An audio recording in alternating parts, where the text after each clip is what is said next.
nangyari? Wala daw ng malay.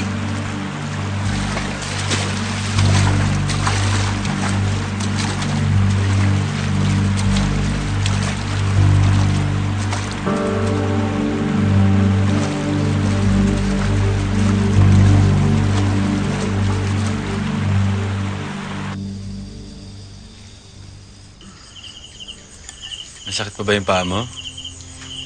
Kapag tinatapak, medyo kumikirot. Diabetic ka kasi. Dapat mag-ingat ka na hindi ka na masusugatan. Isyo, natatakot ako.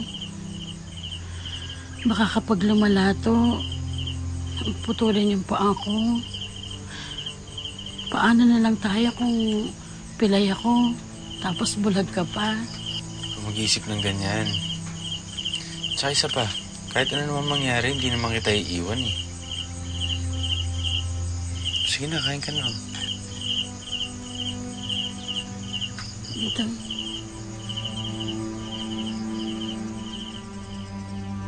Dalawang linggo yun na palagnat-agdat lang ako sa bahay. Yung pala, hindi napipisa yung pigsa ko. Yun, napa-hospital ako. Siya rin na nagbabantay sa akin. Siya rin na pumunta kami ng CR. Siya rin. Lagi pong nananalangin na tulungan po kami para makarecover pa rin po. Sa kabila po ng dinaranas po namin kahirapan sa mga pagbili po ng gamot, sa pangangailangan sa pagkain. Meron po namang mga tumutulong. Masarap ng amoy ah. Parang masarap yan. Masarap talaga yan. Ikaw nagturo sa akin ito eh. Ay, naku, sandali lang. Naku, gumagalaw pala yung lamesa. Baka matapon yung pagkain. Sige, sandali. Ayusin natin.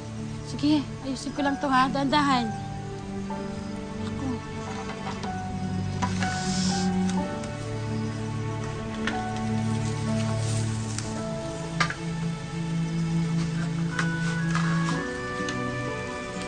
Ayan, banda dito ha. Ito yung sira, oh. Dahan-dahan ka. Nakapa mo? Oo. Ayan, sakto.